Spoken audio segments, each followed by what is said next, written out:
Leeds, Leeds, Leeds. What is happening? Welcome to Series 6 of Working Hours, an oral history podcast about a place called Leeds, a time called now, and an activity called work. Working Hours aims to record 1,000 loiners, that's people from Leeds, over the course of this, the most important decade in the history of the human species, and ask them about what they do all day and hear how they feel about it. My name is Simon, and this is all my fault. My mission here is to try to map out what my city, Leeds, a city that has declared a climate emergency, did during humanity's biggest emergency. On Working Hours, we hear how loiners have, are, and will be coping with our multiple and expanding crises during their day-to-day working hours. Can we turn things around? We'll find out. To tell this story, I need loiners like you, dear listener.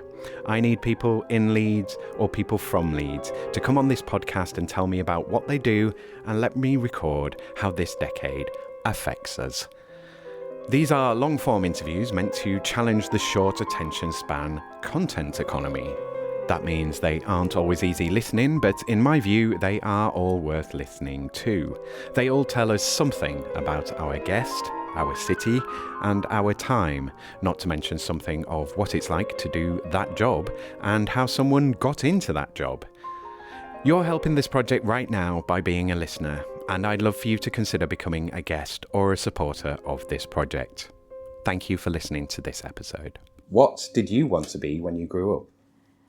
So there was quite a few very different things that I wanted to be when I was younger. I think when I was really young, I wanted to be a teacher because I come from a family of teachers. On my mum's side, my grandma, my granddad, my auntie, cousins, they're all teachers. I think I was, you wouldn't call it bossy now, you'd maybe call it assertive inner child, but I was definitely called bossy in the 90s. And yeah, I just thought that would be played teachers when I was really young. And then when I did sort of like GCSEs and A-levels and that sort of thing, I flirted with the idea of being a dentist. Not for very long. Because chemistry A-level was really difficult and right. it wasn't for me. But I did flirt with that idea for a bit. And then I don't really know. I think I wanted to be a dancer for a bit. I did dance lessons when I was younger. But it was when I was in uni that I kind of properly started researching careers. What did you study? Studied classical civilization and philosophy. Were you still sort of on a teacher kick then of like, well, I'll do the classics and then I've got a good grounding, and then if I do teach, I can... I don't know. It was a bit of an odd one, really. I wanted to do English.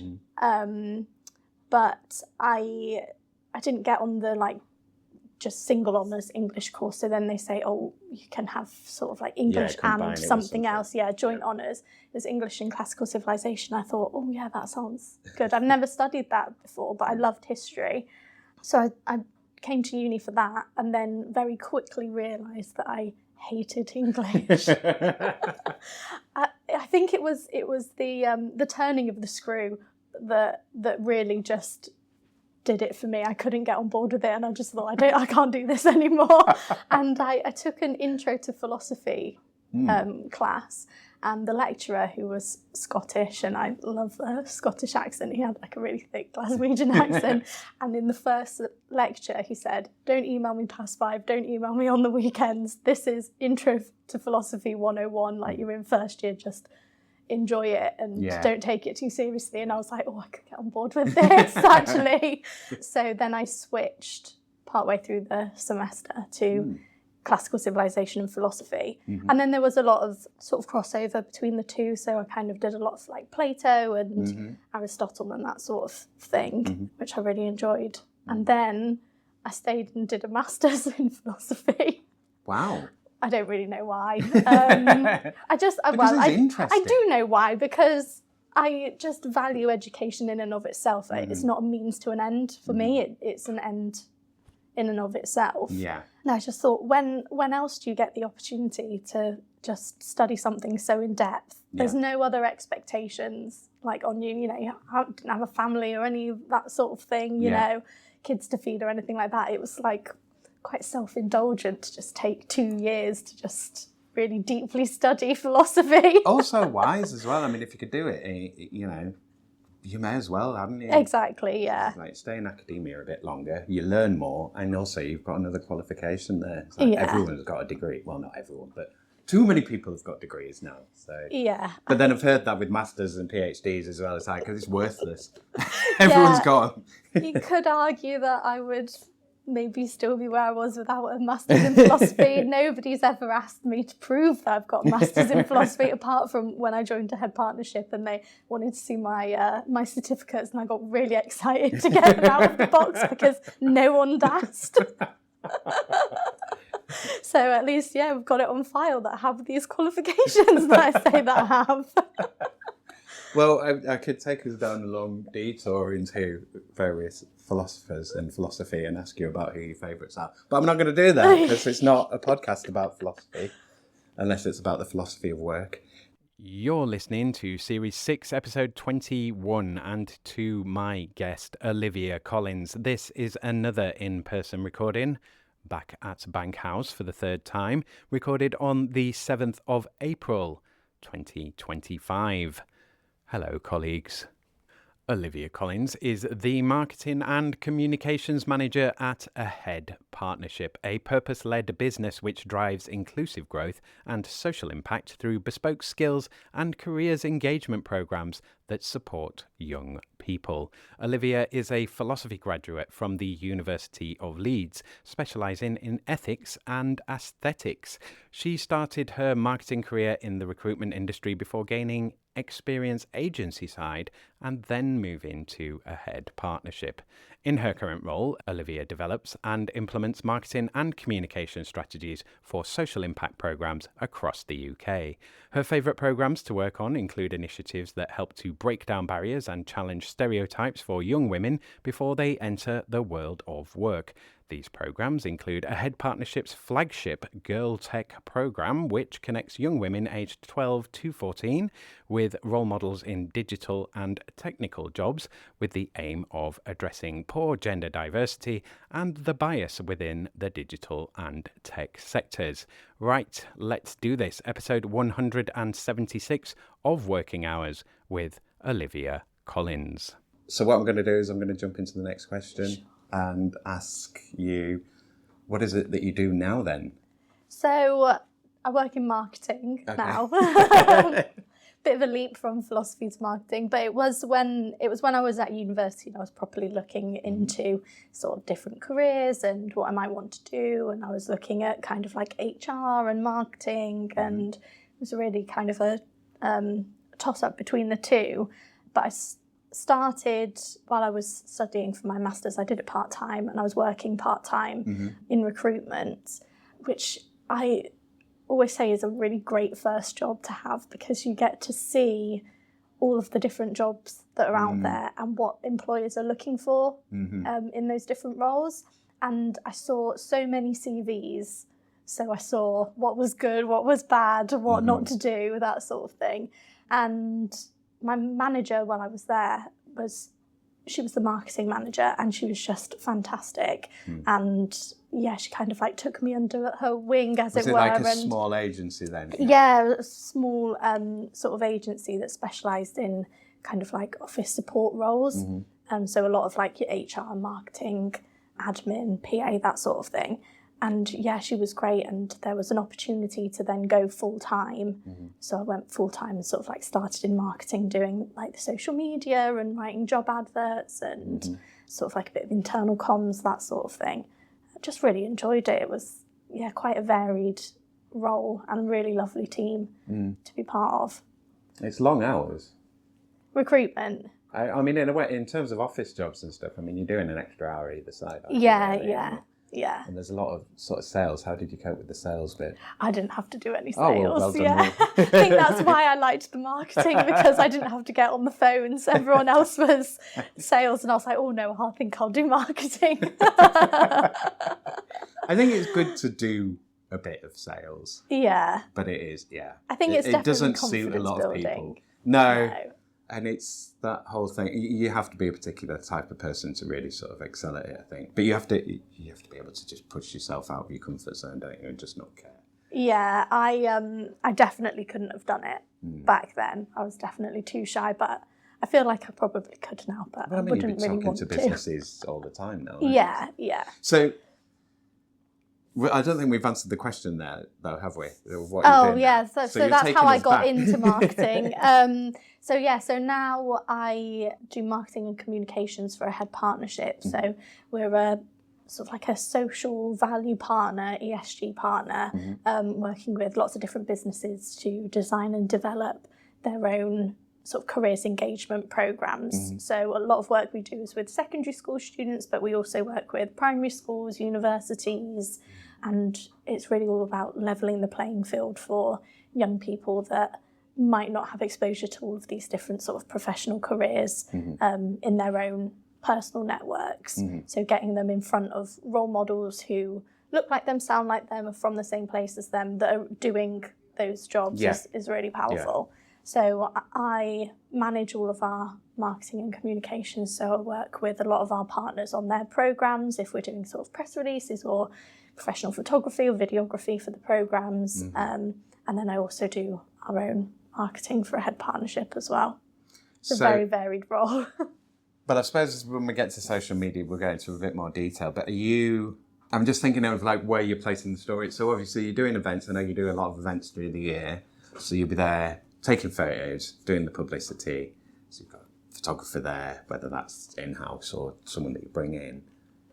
And then just press releases, or do you have certain people in certain media that you're looking for? Because you're not going to do, I mean, you might, but I wouldn't expect to see a bus stop advert, for example. So. No, yeah, we don't do any sort of like traditional advertising, like that sort of thing. We don't do any like paid media or paid social media or anything like that. So it's all organic, and a lot of things that we do in partnership with our partners, so our clients and also the schools that we work with. So yeah, it's a lot of sort of like coordinated comms with different stakeholders. I mean, I'm aware of the brand. Like, I was aware of it before I contacted you, and but I don't know if I ever really knew what was going on. But it was like, that's a thing I've heard of, and I don't know if that's just from other things that happen in Leeds that you're involved in, or that I've seen the branding on or something like that. But it's because obviously you need to. Okay, well, I'll ask the question. Why do you need to market? I don't normally ask this, but it seems like an interesting area. Because you're not for profit, are you for profit? No, I'm not for profit. So you're doing good. Why do you need to tell people about it, I suppose? I mean, it's a stupid question in a way, but it's so who are you telling and why are you telling them, I guess? So there's a few different sort of reasons why. I guess first and foremost, the partners that we have that commission our programs, they often want sort of like photos or videography or evidence of what's happened, because the person who commissioned the piece of work might not be the person that's volunteering or delivering it, and they might not attend, they might not attend. They want to let other people within the organisation know about it for internal comms, or might be part of their ESG strategy that they need to report on. But we also have a lot of sort of like friends or partners of a head partnership who have been with us through the whole journey that we like to keep in touch with. So we have newsletters that go out and lots of social posts to sort of let people know all of the different things that we're up to. We've got a lot of supporters who are really invested in what we do and really supportive of it, but don't necessarily get out to all of the events or aren't currently engaged in a programme, but they still want to be sort of kept in the loop. That includes sort of like partner schools as well.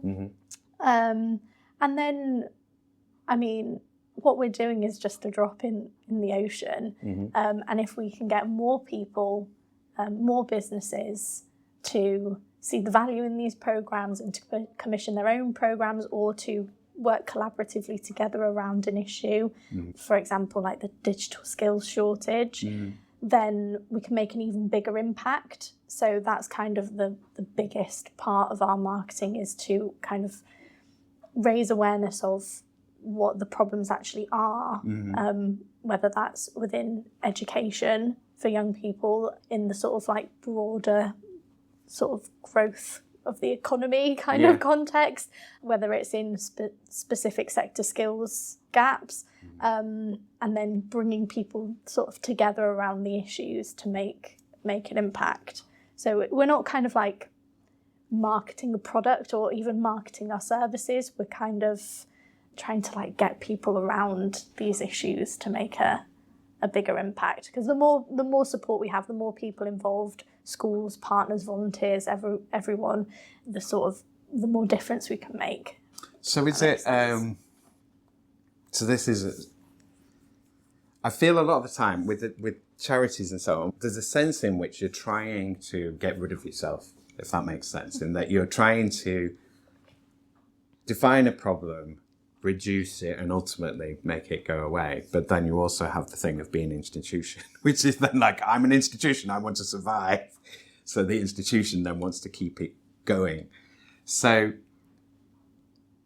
is it, I guess it, because you're non-for-profit, there's a lot of values and mission-driven kind of language. Does that align with everything? Is that the route you're going down, or are you more, I suppose you've got to do all sorts of things, haven't you? Because you're reaching into all different markets of like, we need a message for this group, we need a message for this group, we need a message for external people. Yeah, so I know what you mean with charities. If there's one specific mission, like sort of hunger, you don't want anyone to be hungry, so you want to get to the goal of everybody's fed and got enough food and we don't need to exist anymore. I think what we do is a little bit more complex, because we're not tackling like one issue. For example, literacy levels. Yeah. We're not like, right, we need to get everybody at this age up to this level of literacy, and we're going to send all of these volunteers into schools to read with students. We're not just tackling one issue, we're tackling so many across so many different sectors, and it's all quite interrelated and nuanced and complex. So I don't see a future where we would kind of be so successful that we're no longer needed, if that makes sense, because we kind of don't operate like a charity in that way. We kind of operate more like a business. So where there are opportunities to create positive social impact, we can kind of support clients to do that. So whether that might be with students' literacy levels, and we might create a programme around that. I don't think that's actually happened, but I've just thought of it and I might propose it. But for sector skills gaps, they're quite long-term problems as well. So we're looking at engaging with young people from secondary school all the way down to primary school age around the green skills gap. So obviously those students that are in primary school aren't going to be getting jobs for another, 15, 20 years at the earliest. So it's about that long-term engagement, so that when they do come out of school or finish their education, whether it's further education, higher education, or whatever it might be, they've had re-engagement and are familiar with the skills that are needed, that aren't the ones that are needed now, they're the ones that will be needed in 15 years, if that makes sense. So I'm sure there'll always be, in 15 years' time, there'll be more skills that are needed. It's kind of an ever-evolving thing with how sort of like industries are changing, especially with AI and everything like that. That's been a big topic at the moment. So I can't imagine that there'll be, right, everyone's upskilled on everything and all the kids are fine and we're no longer needed. I think it will just be a continuous journey. Really. And also you won't know what skills you're going to need until you need them. So. Exactly, and we kind of bridge the gap between education and the private businesses, because businesses better understand the skills that they need now and the ones that they're likely to need in the future, whereas schools are just a few steps behind, and also it's not their jobs to know that. Yeah, and also schools is like, okay, tell everyone all the jobs you can do, and it's like, well, I can't. It's like everything that humanity does. It's like I can't condense that into exactly. easy digestible sort of thing. Plus all of the new stuff that people just invent and come up with, and the new. It's like so. It's never ending. Well, that's it. And the whole idea of it, the whole sort of philosophy towards it. I mean, that's all. Yeah, I mean, the whole area of careers advice is just a complete mess, isn't it? But which is part of the reason that we're doing this. So we've covered a little bit of how you got into it, but yeah, you said you've been here a while. So did you? I assume did you come in as head of marketing, or have you worked your way up within here, or how did you get to where you are today? Yeah, it's 2 years in May, and I came in as marketing and communications manager, and sort of have stayed at that level. It took me a good whole academic year to sort of get embedded into the business, because we just have so many different programs. But it is a thing of like, well, what do you actually do? Like you must like, because one of the questions I was going to ask is like, how do you know when you're done with someone, like when someone's finished, like, because it isn't a course where you've completed everything, then exam, and now you get your badge, certificate, whatever. It's like you're done now, off you go. So like, and as well coming in, so I would imagine, and you said bespoke a lot of time, I would imagine it's not the same. Yeah. It's always different. Exactly, yeah. It's all on a programme by programme basis. And even within those programmes, if they renew each year, each year could be different. So yeah, it just because we did something last year doesn't mean we're going to do it again this year. And just because we've worked with this client before doesn't mean they're doing the same thing because they did. So yeah, it's taken a while to get up to speed with everything, but I think I've got a good handle on it now. Until something changes. Yes. Well, it's always changing. It's constantly changing, and yeah, we just sort of keep updating our messaging to make sure that we're talking about the right things in the right way, and making sure that we're kind of addressing turning our attention to the areas that need it most. Are you, in terms of the work then, is it mainly kind of office-based roles that you sort of placing people in, or is it right across the board? No, it's not. We run work experience programs, but we don't sort of directly place young people with employers. They'll kind of run some sort of engagement, so whether that's mentoring or a work experience program, it might be a tour around a workplace, that sort of thing. But yeah, it's really varied. It's not just office-based roles. We work a lot with sort of like manufacturing and engineering companies. So we'll take students on site. We've got loads of pictures of them in their high-vis and their hard hats, and trying to get more women into engineering or STEM roles, that sort of thing. But yeah, it's not. I suppose a lot is office-based. But then we also run a program that's all around health and care. So that's with occupational therapists and nurses and all the different careers in the NHS that kind of come out of their roles for a day to volunteer and tell young people about all of the careers that are in the NHS that aren't just doctor, nurse, GP. And then social care more widely. Social care more widely, and then all of the roles that are office-based roles that support the frontline workers to do their jobs. So yeah, I guess it's just about unpicking different industries for students and showing that there's more than what it seems. Yeah. And you've got it's based on what the economy looks like as well, isn't it? And, the majority of people still seem to be working in offices. So that's going to be the majority of the stuff that you're placing. What are we on? So I don't know if I want to jump into COVID yet. Like, I feel like I kind of know what you're doing, but I think we need to pull out some more things, I think. Sure. So, well, actually, no, let's go into COVID, because I think you weren't here at that point, were you? No. So, 2 years ago, I was 23, so we were well out of it by then. Yeah. Well, let's do the COVID question, see where you were. It still pops up, though, in... I would imagine now it's starting to... It will be something that grows, because eventually you'll get to the point where the people that were born during that time are coming through. Yeah. And I would imagine you're going to have to do a lot of work at that point. Yeah. So, with the COVID question, so I'm generally looking at what you were doing as we went into lockdown, and to see if you were working more, less, the same, and then coming out the other side, what sort of changed for you permanently. But yeah, I'll let you answer the question. We don't have to spend ages on this, but... Yeah, sure. Yeah, so COVID was 5 years ago now. I had just started a new job in a marketing agency, which I was very excited about. And 2 weeks into that new job, the world closed. Lockdown happened. I remember we had a telly in the office and we were all just kind of like stopped and watched the telly, and then were told to go get your things and go home, basically.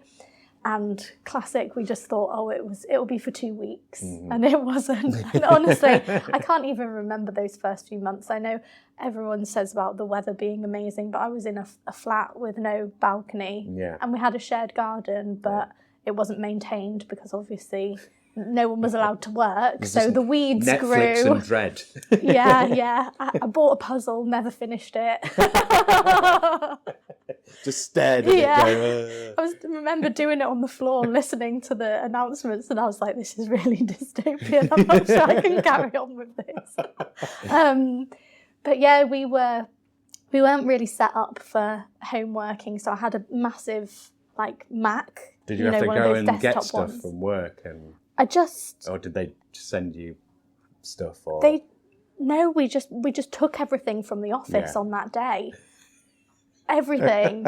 And I was set up on the dining room table, and I kind of moved around every now and again. Then I got a tiny little desk, and I was in the spare room, and then that wasn't really working either. And it was a lot.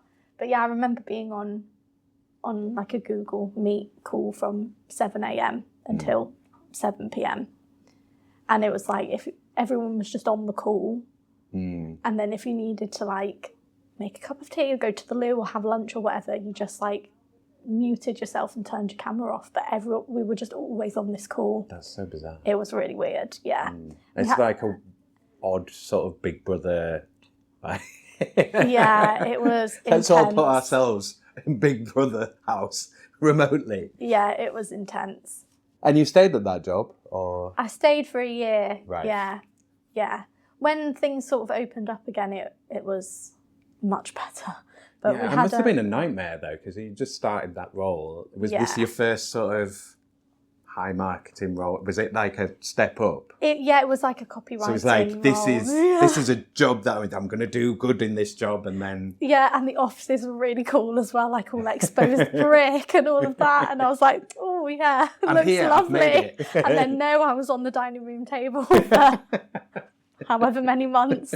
Staring at an unfinished puzzle. Yeah, it was not good times. Okay, so coming out... coming out, I can't remember when it was. It's all blurred into one. I mean, there's no real end point, is there? No, it's just sort of... we kept going in and out of lockdowns, didn't we? And even when we were supposedly out, they were like, right, it's done. It's definitely done now. And it's like loads of people are still at home. And, Yeah. So, that job really wasn't set up for sort of remote working, and I think because it was an agency as well, people want to be more collaborative, and there was, when we went back into the office, there was more of a sense of collaboration and people looking at each other's work, and just those conversations that you just don't get online. Feedback. Feedback and just little things, and that. But I was there for a year, and then I moved back into recruitment in a marketing role, and that was a really fun role. We had a small office in Leeds, but then most of the people were in London, so I got to travel down, and that was good fun. But that was more set up for hybrid working, so we had 2 days in the office where everyone came in on the same days, and then we had laptops more portable to take home, and they sent us sort of an extra screen and that sort of thing to get set up at home. So they kind of had got everything in place sort of during that COVID time, and it was quite well set up. I mean, I suppose it depends how much capital you've got available to you, doesn't it, really? It's We can give everyone computers, or no, just take that one home. Yeah, well, also in the it's just the different type of kit that you've got as well. Like we had just little HP laptops, which are great. That's all you need really. But if you're, in a creative studio, if you're trying to edit videos, you need like the great big Macs, MacBook Pros, and all of that sort of thing. Well, so even they if you're did doing invest, graphics, because you need the screen size as well. It's like, what does this look like, big and yeah. So the agency that I was in, they did invest in new kit for the designers and stuff like that. But it was, they just need the bigger stuff. I don't know. You just can't. Well, you can do it at home, but not if you're trying to work with other people. I mean, it didn't put you off though, did it? Lots of people sort of, there were a lot of people that changed careers and so on during that time. But you stuck with it. You were like, marketing's my thing. I'm definitely doing it. I can't remember what the thought process was, if I'm honest. I guess I felt like I hadn't really started in it properly yet. Like it was a bit of a false start.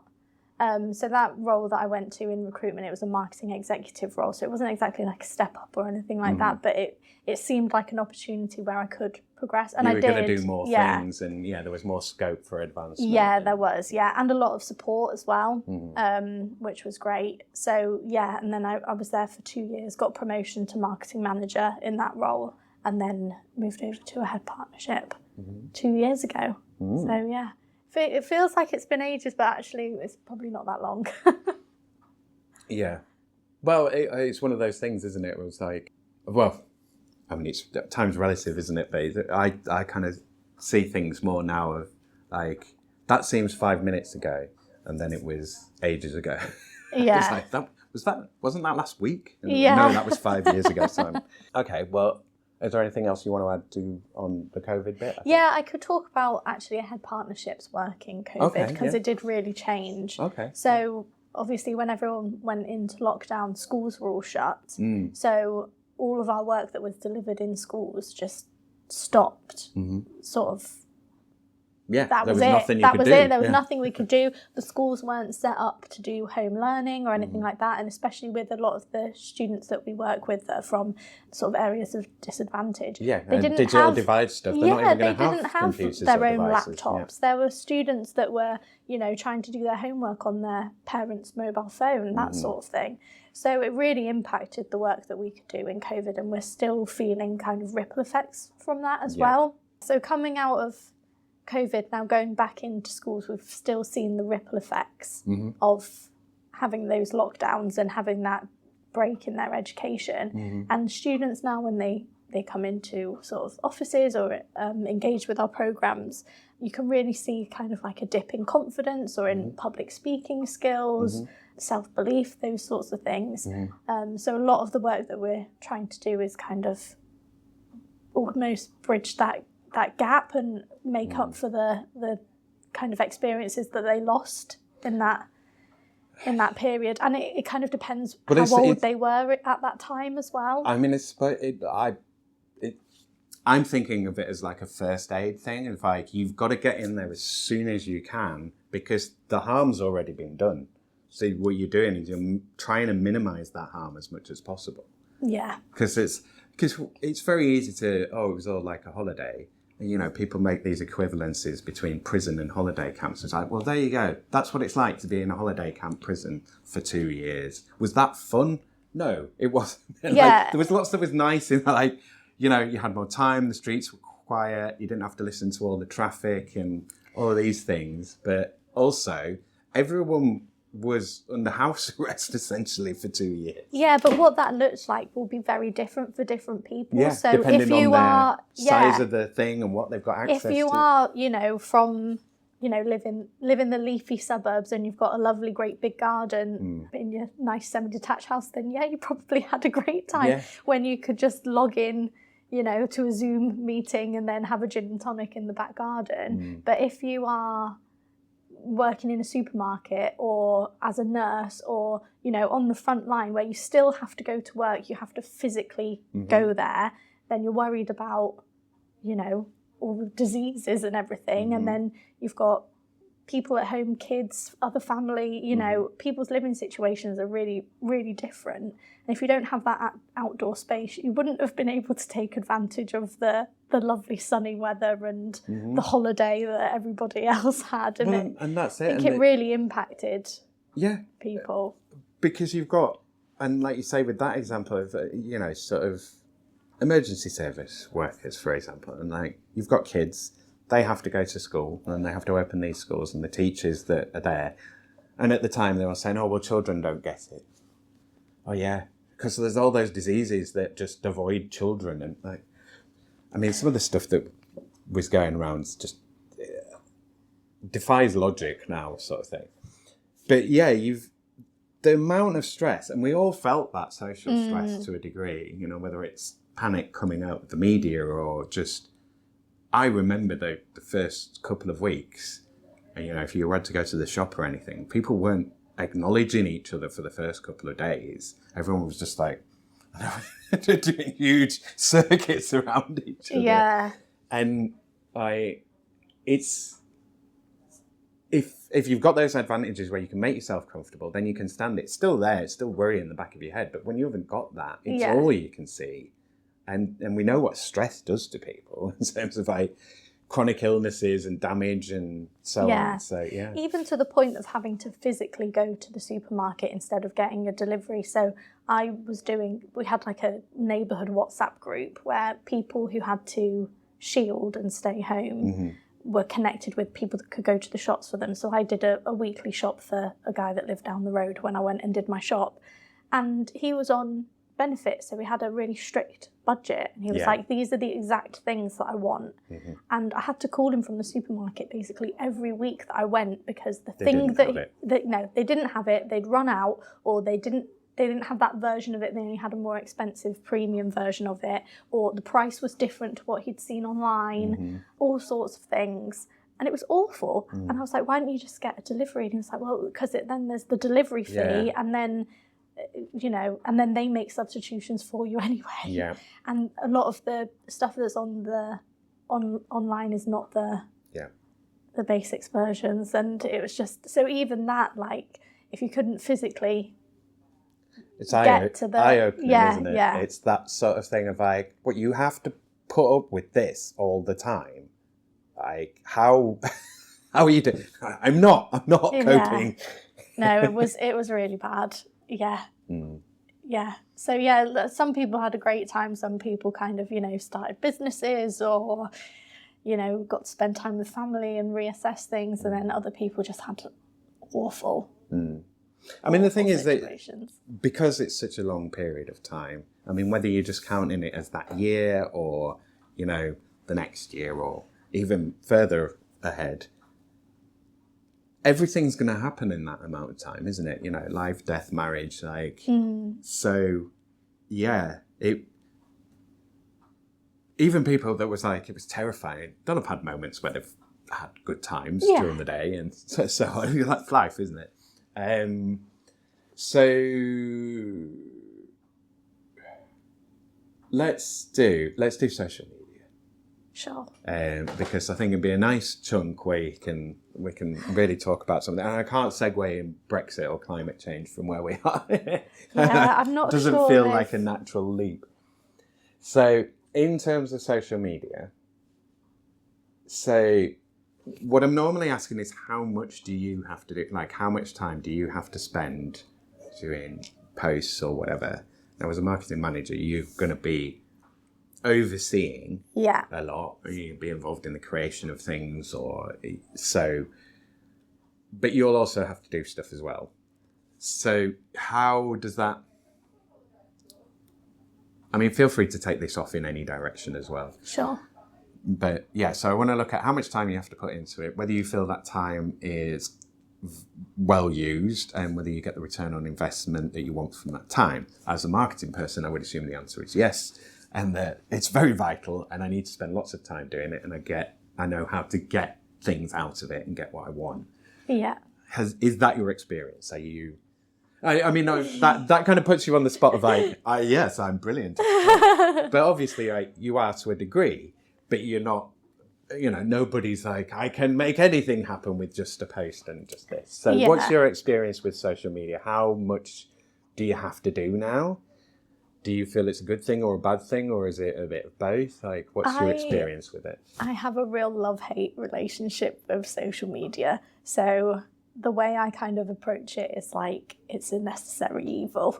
So I think it's great that it's kind of democratized communication. So anyone can say anything, you've got a platform, but on the other hand, anyone can say anything. But I mean, for work, we do post a lot on social media. So we get loads of like really amazing pictures, and we commission videos, and we get that out on social media to really raise awareness of what we're doing and to show the people that have been involved in the programmes sort of like the recognition of what they've been doing. So we have a lot of volunteers from all different businesses that like to, post a picture of them when they've been at a school, or if they've been at one of our flagship events, and kind of like connect. And it's like another way to network as well. So that side of it is great. But personally, I do not practice what I preach. Are you kind of, once you're out of the office, I'm not looking at any of that? Or are you... No, I wish I had boundaries like that. I said that, and I immediately went, no, she's the marketing manager. No. She's getting messages all day and night, all the time. I used to be really bad. I used to have like all of the work social media on my phone. So I would just be checking it all the time. And when I changed jobs to this job, I told myself, don't do it. So I've got a separate work phone. So all of the social media is on the separate work phone, which is a much better way to do it. But that still doesn't stop me from doom scrolling every night. I'm working on it. I've got the timers. That's the problem, isn't it? It's the other stuff that they show you. I think if it was just all the stuff that you really wanted to see, like all the nice stuff, it'd be fine. And some people do have their timelines like that. They manage to get them just like, your life must be wonderful. You never see anything bad. I have actually, I've got a dog, and I am the sort of person that has got social media for his dog, for my dog. And on the dog's social media account, it's just dogs. So if I, just need a bit of a pick-me-up, I'll just go on his Instagram, and then it's just loads of videos of cute puppies. So that's quite a good hack. If you've got a pet, just make their own Instagram, and then you can just look at other pets. I think that's why it's so popular. I was speaking to someone, and they're like, if you want to win the internet, it's animals, just put animals and stuff. And it's like, because we'd rather watch, something, a big furry mammal eat something than all of the horror that you normally get. It's like, I'll stop and watch that for a minute. It's a little bit putting your head in the sand, isn't it? But no, it's cute. I feel like social media is just one of the channels that we use to reach our audiences. So it's a good one for, all of the different volunteers that work with us. We do like collaborative posts with our partners to show their kind of stakeholders what they've been up to as well. But it's not kind of the only thing, our only tool. So I can kind of compartmentalize it a little bit. But it takes up a lot of time to like design, create, schedule, run campaigns, and then also all of the other stuff in between, and then like engaging with community. Like it's basically a full-time job in and of itself if you want to do it well. It's a lot. It's that thing, isn't it, of if you put in a lot of time into it, I suppose it depends how you utilise the asset, but if you're putting a lot of time into it and it's just a post, then unless unless it's hitting in the way that you want it to hit, it's not kind of work. So I guess, I mean, I don't know what your metrics are, but so I would think, so correct me if I'm wrong, that a campaign might be, you've got an event, so you're doing a kind of press kit for that. There's going to be press releases that come out of it, photos coming out of it, maybe some other posts. But the main thing would be the press release, the pictures, and that would go to the media outlets that you want to target or publish on, and then the post would come off the back and around that. Is that the right? Am I thinking about that right? In theory, yeah. So Okay. what I sort of want to get us towards, and what kind of like best practices is, you have like one big piece of content. So whether it's like a report or press release or whatever it might be, and then from that you get smaller pieces of content on like key themes, so blogs or you know, thought leadership pieces or something like that, and then from that you get your social posts that are around those topics, but maybe have like specific calls to action or whatever it is that the campaign might be about. We kind of, because we work with so many different partners with so many different programs, we almost do things on like a program by program basis. So each program will have a content plan, which will be around sort of like, what are the key events, what do we want to say about them, what are the objectives and the key messages, and then it kind of builds out from there. So it's almost like bottom up instead of top down, which is because we just work on so many different programs. But I'm trying to move us in a way that we still have room for that ahead partnership marketing, which is around like the content and going into key themes rather than the program based marketing. So how proactive do you get to be with the strategy? Do you have to be really responsive to the rest of the organisation? Are they sort of, they lead, you follow, or are you like at a point where you can kind of go, well, we want to do these things and develop in these areas? Does that make sense? Yeah, we're at a bit of a crossroads at the moment where we're probably tipping into the latter. So I think when I first joined, because I was new as well and just getting my sort of feet under the table, it was very responsive and reactive to all of the different programme needs, and just getting looped in with all of their different teams and being very responsive to what they wanted. But now we're in a better position where we can sort of advise and steer things in the direction that we want to be going. You can start bringing that strategy in now. Yeah. It's taken a while. Well, a whole academic year, because it just... When I first joined and people said, oh, you need to get a full academic year under your belt before you really get it, I thought, oh, that sounds quite long. I'm not sure about that. And now I'm like, oh, yeah, I get it, because it's got like the flow of the year and sort of like peaks and troughs, and you just... Even if you try and prepare for it, you know, looking ahead in your calendar, oh, May's going to be busy. You don't get it until you've been through it. But So what are you... So I guess two questions on this area that I'm interested in. So firstly, in terms of your own social media, do you do much kind of networking, business development with like posts? I'm thinking LinkedIn. Like, is that any use to you? Do you do any of that, or is it more? Are you more phone based? Are you just used to working on the phone, or are you more email based, or are you? Oh, email. Yeah. I made a joke the other day with all of this work that we do with the young people and getting them, you know, upskilled. I was like, all they need to do is know how to send an email. Whatever job you've got, you just come into the email factory. You just need to know how to write a good email. Well, we don't know. You know, give AI 2 more years. Well, yeah, maybe that will be obsolete as well. But yeah, a lot of emails. But yeah, I definitely don't practice what I preach on LinkedIn. I've done like this whole training with everyone of where they should be, you know, posting regularly and engaging and connecting with all of the people that we kind of get involved in our programs, and I'm the worst for it. It's like, I don't have time. Yeah, because I spend so long on LinkedIn anyway, from the company sort of profile and, you know, checking notifications. When it comes to doing my own thing, I just can't bring myself to do it.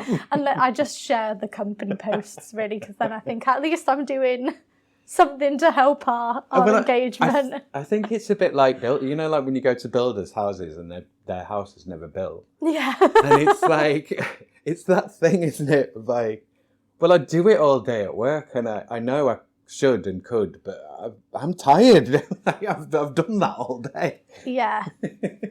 Yeah, it's like I know how to do it, but I just can't quite. Well, you are doing it, but it's like I don't have time to do this for myself. Yeah. I've got a higher order. Like, I've got a more important thing to do it for, which is, I mean, that's good, really. Yeah. Because you're not taking that time. You're using that time for a head rather than using it for yourself. But ideally, you would want to mesh the two so that they're aligned perfectly. It's on my to-do list. It's always on my to-do list. I think, I've had like update LinkedIn profile on my to-do list for like at least the last 6 months. We did get new photos actually, because last year we celebrated the 20 years of a head partnership. Mm-hmm. So we had like new banners and new logo and like a bit of a rebrand, and so that was a good opportunity to like update it all.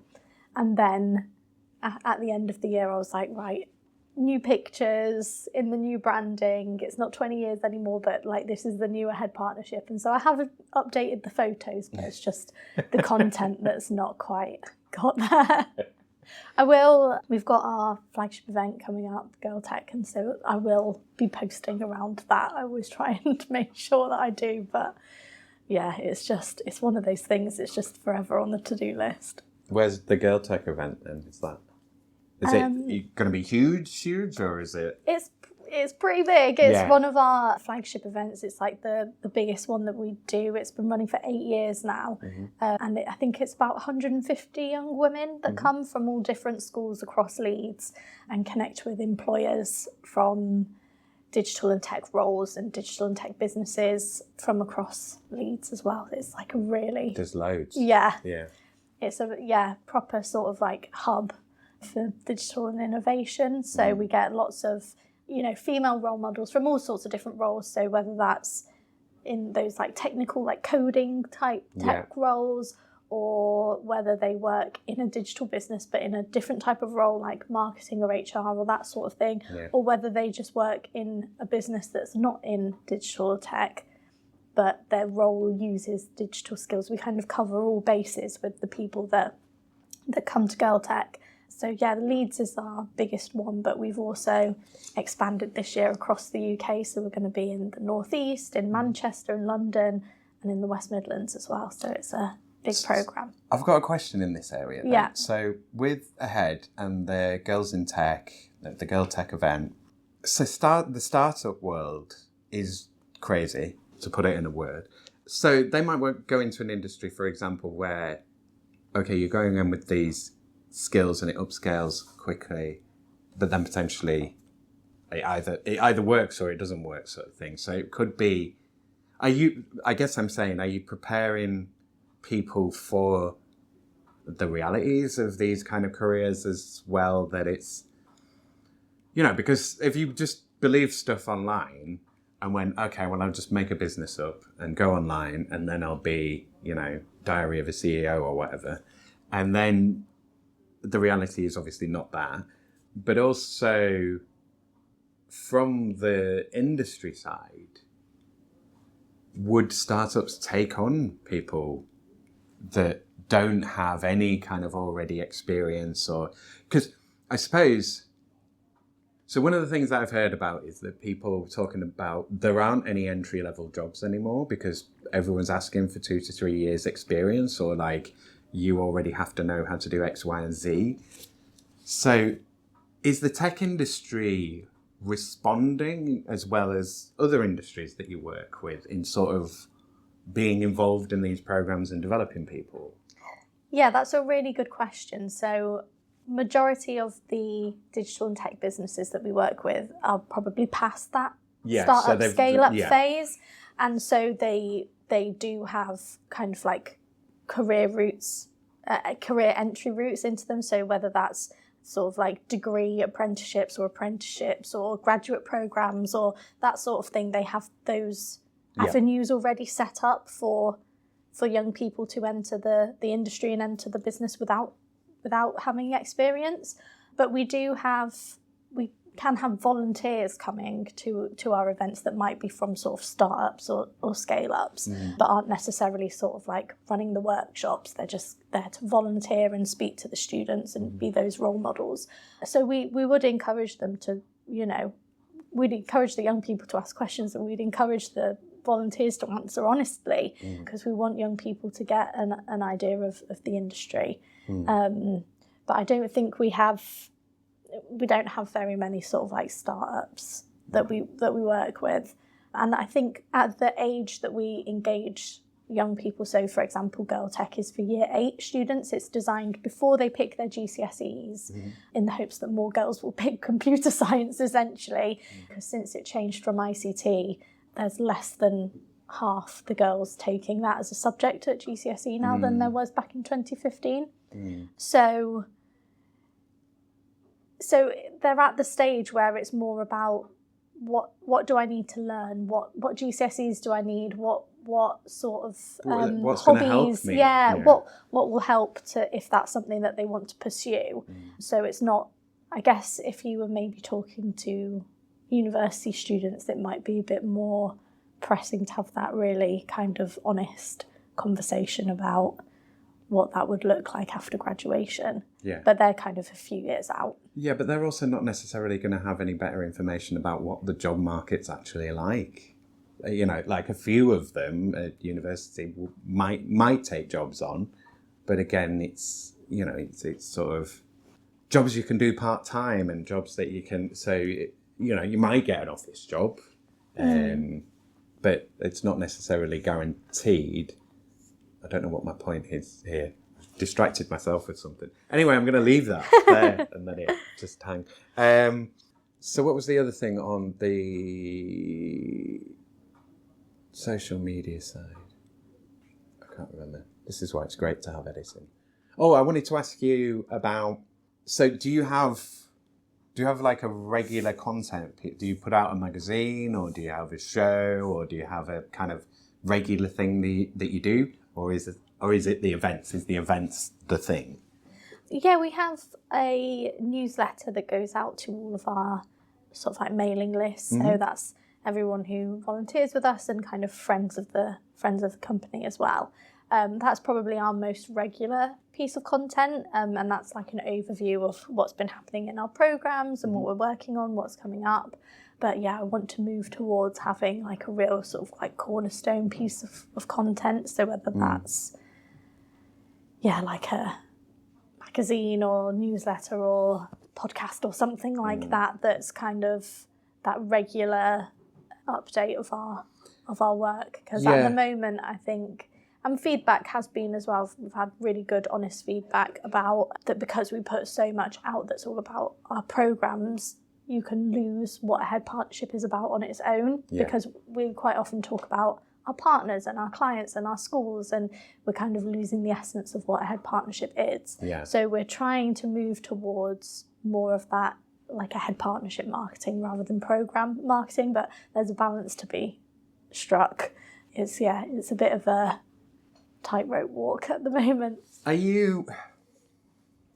I don't know if I want to ask this question. I'm going to ask it anyway. Feel free not to answer it. Are you masterminding this whole thing and you're ready to execute your plan and you're now ready? Or are you still sort of gathering the information and starting to try things? Like, where do you feel you are with it? I would say we're on a journey. So we've got a lot of kind of internal stakeholders and external stakeholders to bring on that journey with us. So I couldn't just come in and be like, right, guys, this is how we're going to do it, which I know it can go down well in other places, but I just know wouldn't go down well here. And also I wouldn't be inclined to be like that anyway. But I would imagine your market is very much like, because you'll have, you've got all your partners and people that are involved, but there will be key sort of stakeholders in those in terms of it. So I'm thinking in a business development kind of way of like account management, like you will need to check in with these people. You need to check in that that you're giving them the kind of message that they want and so on. Yeah. Which won't always be the same and might be contradictory and so. Yeah, so we're on a bit of a journey with that. I think we've evolved like really quite substantially, even in the last like 5 years, sort of since COVID really, compared to the 15 before that, where we're really kind of moving towards being like a professional services business, because our clients are other businesses and we are providing a service to them. It's just that the service is a program that engages young people. We're not actually, the young people aren't our clients, if that makes sense. So we're on the journey to kind of engage that market, like you say, and speak to those kind of key stakeholders, but we also still have our roots in the kind of like community programs, a lot of the schools that we work with that have been with us since day one. And some businesses have as well. It's just the nature of the relationships kind of changed as we've evolved. So it's kind of, about going in new directions while also keeping that kind of like purpose-driven,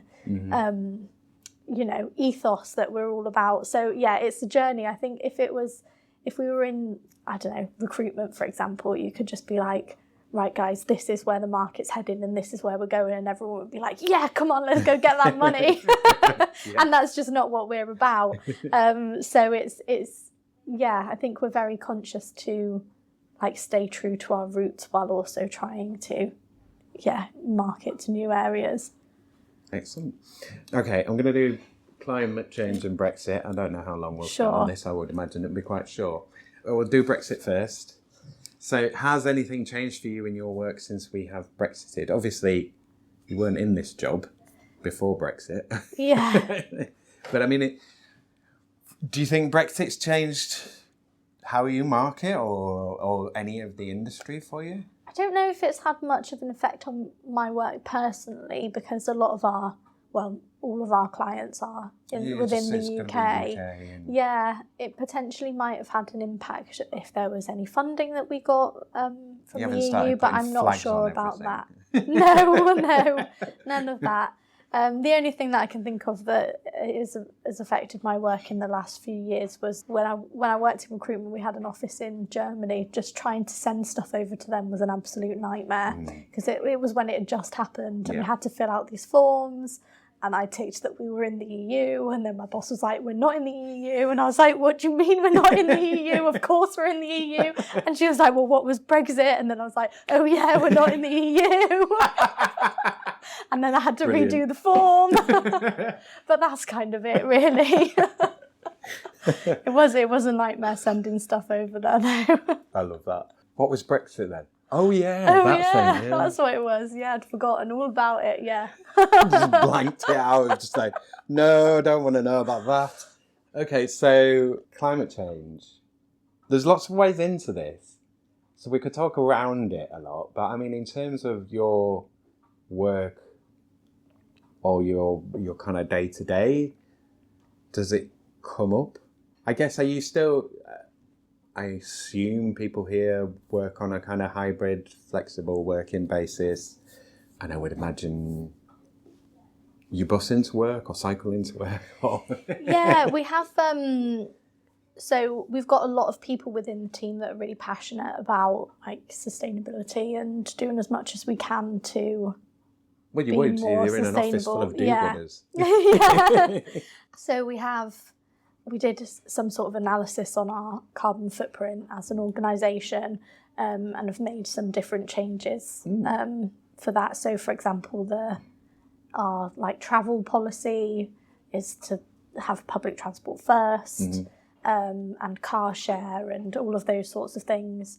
But I think probably the biggest impact is on our programmes. So we have a lot of, we try and incorporate sort of green skills, even just explaining what that is to young people in everything, in all of our programmes, in everything that we do. So, yeah, it comes up in lots of different ways. So whether that's, like not printing out all of the resources or, using recycled materials or things like that. But we also have a new programme that's a collaborative programme around kind of green skills in the green economy called Growing Talent Greener Futures. And so that is engaging with businesses that need young people to be aware of and upskilled in things that will affect the green economy. So, for example, mechanics, like car mechanics, need to know about electricity because cars are going electric. Same for like buses and all of that. And engineering, so some of clients, they've like changed how they process things or make things, or and we kind of introduce all of the students to that, but I'm obviously not they're on it day to day, so I don't know the ins and outs. But... No, that's fair enough. I get you were saying, educating the kids in terms of these things. And I know, like, not all of them, but some of these kids will be switched on. Yeah. And I get the impression that we're going to see from industry somewhat similar. Like, not all industry, but a lot of, the kind of generic, we've not really thought about this. We're just doing the things. I get the feeling that there's going to be a lot of young people being hired and just going like, green stuff. You're young, do green stuff, do it. Like basically social media of like, you're young, social media, you do that, you know about that. We don't know about it, you do it.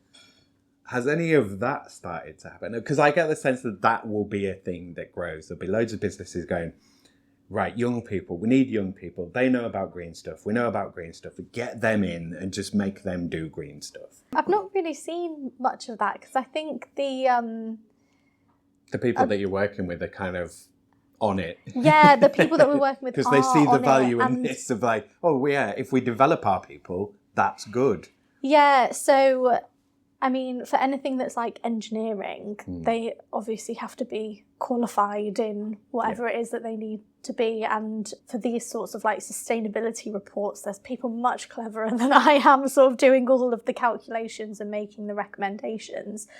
So I don't think that it's going to be a case of like, oh, you're just young, so you know about carbon literacy. I think it's like a real thing to be trained up in. Mm-hmm. But even to the point where we're just kind of like introducing the young people to the idea of it. So running a program with primary school students and just teaching them about kind of the impact that you as an individual can have on your environment. Mm-hmm. So even if it's just picking up litter and recycling it, that's like an action that you can do as an individual that's helping to improve it in like the smallest way.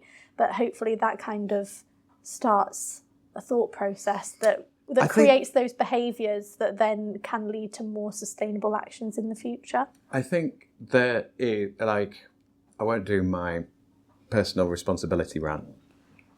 I think in that, when they're trying to, do these things, it is the awareness raising that is the focus of that project in terms of the personal responsibility, but it kind of ends up being, you did it, you need to change your light bulbs and change your car and do this, and you're responsible for it all. And it's kind of like, yeah, we all share responsibility in this, but also the government's in charge, and we've been trying to make them do things, and it's not working very well.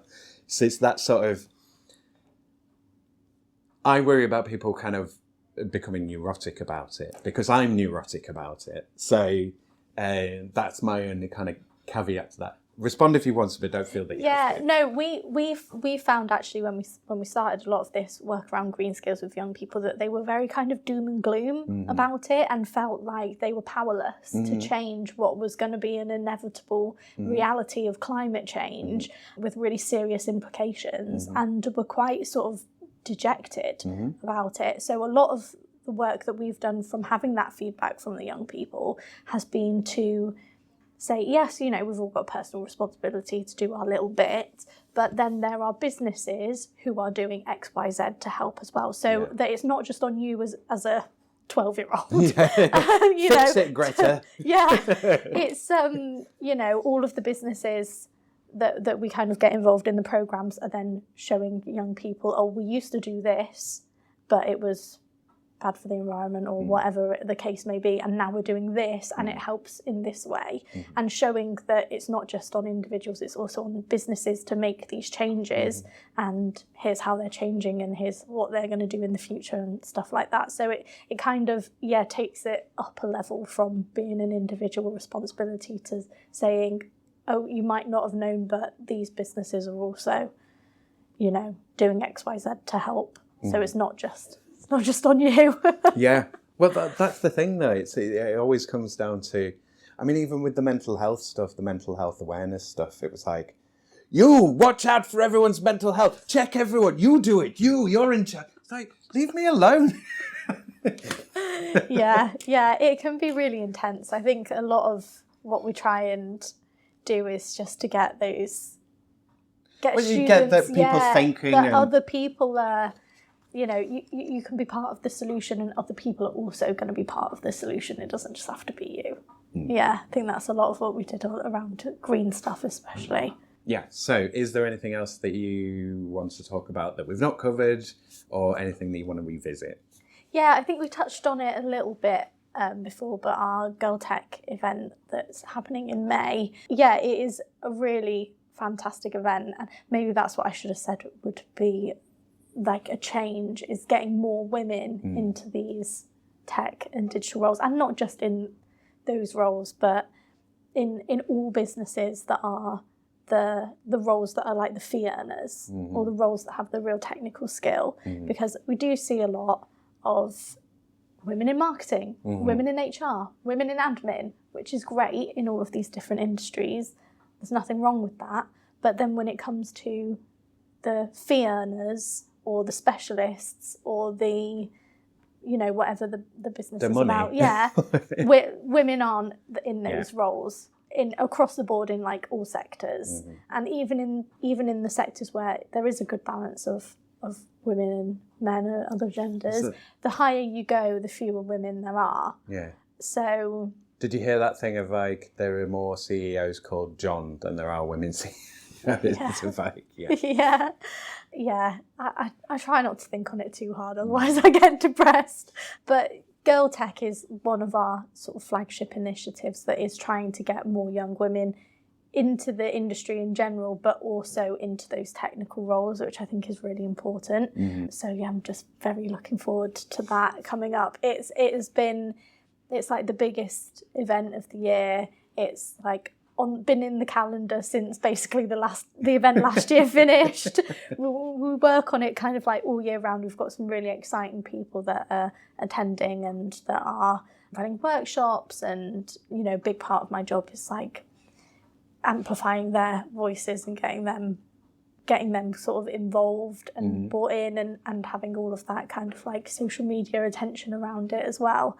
And it's a really, it's a program that's kind of like been designed and developed and delivered by women for young women, and it's just a really good opportunity for all different people to come together, women and allies, that all sort of like come together to support young women into the industry where there are those opportunities, and where it is the sort of industry, because tech has been like a bit of a disrupting industry where those opportunities are there for young people from all sorts of different backgrounds. You don't just have to have, gone to Oxbridge and got a degree and all that. And with remote working and Exactly. so on, if they, and it's just about time management, isn't it? But you can offer that flexibility that is needed, especially with women being primary caregivers in so many circumstances. And it's kind of like, I need something to fit around my day, and I've got all these other things that I need to do. And that's the thing that sort of really, really hinders women's careers. Yeah, and it's one of the industries that's got such a big base in Leeds as well. It's not the sort of... There's so many opportunities here in Leeds and like the surrounding areas that you don't need to go down to London for it. You don't need to go over to Manchester, which everybody does. Like, of all of the people that I went to university with, they have all moved out of Leeds. Yeah, they'll be back. Hopefully, for my sake. Like, they've all gone down to London. One of them went over to Manchester, and now she's moving down to London as well. So, it's... the opportunities are here, and I guess it's about telling young people about those opportunities, especially if they're from here as well. Yeah, because you don't know, because Leeds doesn't shout about it, and if you don't read the Evening Post or something, you've got no idea. And it's, there's loads of stuff going on here. Yeah. And we need to talk about it more. And the community as well, in like the digital community, tech community in Leeds, are really collaborative as well. So it's not just that it feels like... Yeah, they don't feel like they're all at each other's throats. No. They're trying to lift each other up. Yeah, for like the good of the whole Yeah. area. So yeah, it's really kind of like special environment, and it seems like it's for young people, it's like pushing at an open door. Not saying it's going to be easy, but if that's something that they want to do, like the opportunities and the businesses and the ecosystem and the support is all here. Yeah. So yeah, it's a really special kind of program that I'm looking forward to. Excellent. So I'll do the socials. So where can people find you? Yes, so we're a head partnership on LinkedIn, aheadpartnership.org.uk on website, and aheadp_ship on Twitter. So yeah, that's where you can find us. We're predominantly on LinkedIn, obviously with being business to business. But yeah. Excellent. Well, thank you very much for that. Thank you again to Olivia for being my guest. I thought this one was going in the archive, but I got to release it, so that's good. A rare, nice thing happening. Thanks, as always, to all my guests, and thanks to you, Leeds, for being my subject. You can find more information about Girl Tech at www.aheadpartnership.org.uk/girl-tech. I'm going to start saying dash instead of hyphen because that's what we do now, innit? And you can find Olivia on LinkedIn at linkedin.com/in, as in, /Olivia C for Charlie M for Mike Collins. I'm thinking of changing the opening monologue to something shorter. Do you have any opinions on that? If so, please let me have them. You should know the email address by now, but if not, it's coming up in a minute. I want to give a quick thanks to everyone who subscribed on the YouTube channel. A double thank you if you shared an episode or wrote a review somewhere else. Thank you also if you liked or recommended the show. Thank you as well if you referred someone to the show as a guest. I know I often sound ungrateful, but I'm not really. I'm just greedy and I want more. So if you've not subbed on YouTube, please do it now because it's on 19 and I hate that. So let's hit 20. Don't forget to donate to the project. If you're listening to this on the Captivate player, you can just hit the donate button on the player itself and that will take you to the show's Ko-fi page. Or go harder, go further and commit to the show by taking on some of the running costs. If I can afford it, you can. And help me to keep this going. We still have to get to 200 episodes. That's a long way off. And a lot more free work away.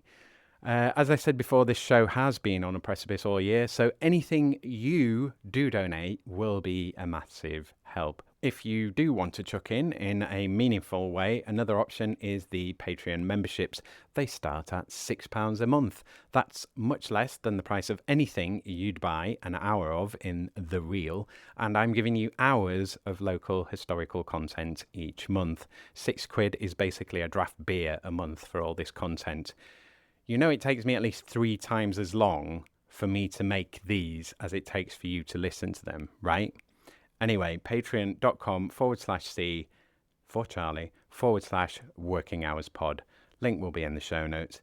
If you'd buy me a drink or a snack in the real world, which you would, then you can do it online. Please do it online. Remember, I'm making content. I hate that I'm using that word, but that's what I got to do. That promotes Leeds, gives Loiners somewhere to talk, gives Loiners somewhere to get free, relaxed media experience, gives all my guests more than an hour of free content that they can use on their socials and more, but they choose not to, mostly.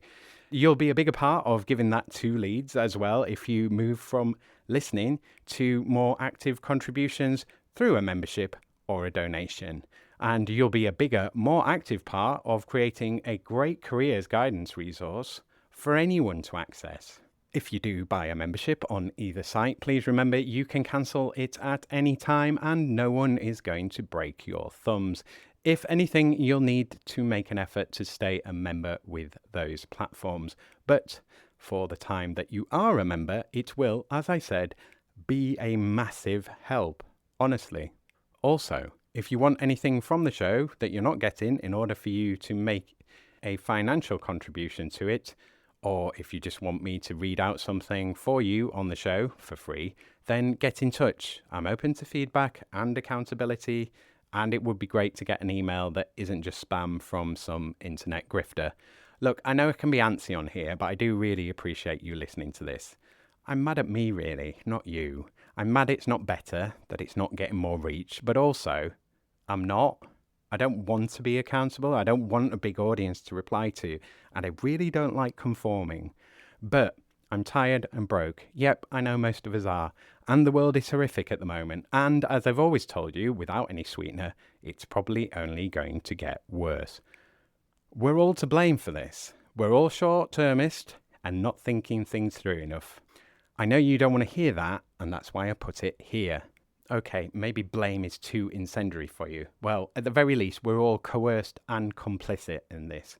We all feel it, I know that, and we all want to do more, and we've no idea what's best for us to do about any of this mess. Having one idea that the internet gave you isn't enough, and you know that. We all need to think further ahead than 1 or 2 steps. This has been what has been best for me to do these last 5 years. Now it isn't. I would like some help and some discussion with some of you before I close this up. I'd like the last episode to have some sort of sign-off too, rather than another big fat nothing when I hit publish, or schedule even. And it would be really great if you could be part of that something. I haven't been to stuff in the real. I haven't been to networking, meetings, marches, because I'm too broke and I feel too down on myself. But when I reach that second century, I want at least a party popper going off. A whiskey and a cigar would be nice too, although I'm a week into being smoke-free, so maybe not the cigar. A nice glass of Writer's Tears whiskey, though, would totally hit the spot. But what I want even more than any of that, what would be even better, is if someone were just around to give me a biscuit and say well done. Anyway, if you've made it this far, thank you for making it this far with me. Also, if you can donate towards a new external hard drive or even a new PC, that would be super lovely because I'm running out of space and the PC will end of life soon. If you'd like to contact me about anything working hours related, then you can email me about the show. You know what it is. At workinghourspod@western-studios.com. Okay, that's me. Remember, listener, no matter what you do, it is impossible for you to understand anything that your salary depends on you not understanding. So try to work for peace and try to plan with kindness. Raise your voice, but reduce your impact. Cheers, ears. Take care out there and be kind to each other, Leeds. Working Hours is produced, recorded, edited, created and published by Simon Treen for Western Studios Leeds Limited. The music was The Bees from Chopin's Etudes, which is in the public domain and was taken from museopen.org. Remember, Western Studios Leeds Limited when you're ready to start making your content in West Yorkshire. Follow Western Studios Leeds on Facebook, facebook.com/western_studios_Leeds, and on LinkedIn, linkedin.com/company/western-studios. Bookmark western-studios.com so you can see the latest prices and use my contact page to drop me a message about your own podcast project or working hours at any time from anywhere. Maybe you want or need a podcast host, co-host or narrator for your podcast project. Maybe you just need another voice for one or more episodes of your show. Podcasts are so much more than gossip, book promotions and marketing for online courses. Podcasts and other audio content get your online brand out there. Want to make some fundraising case studies? Want to have an audiobook or video course? Want to share your learning, knowledge and expertise in your field? Want to learn, teach or raise awareness of something general or particular? Want to improve internal comms with messages your staff might actually engage with? Or do you just want to brighten up the world with some entertaining content? Then make a podcast. If you're making your podcast within West Yorkshire, then think about making it with western-studios.com. Whatever your podcast questions or needs, get in touch with Western Studios Leeds. You're listening to Series 6, Episode 21, and to my guest, Olivia Collins. This is another in-person recording, back at Bank House for the 3rd time. I can't do that, I'm not doing that.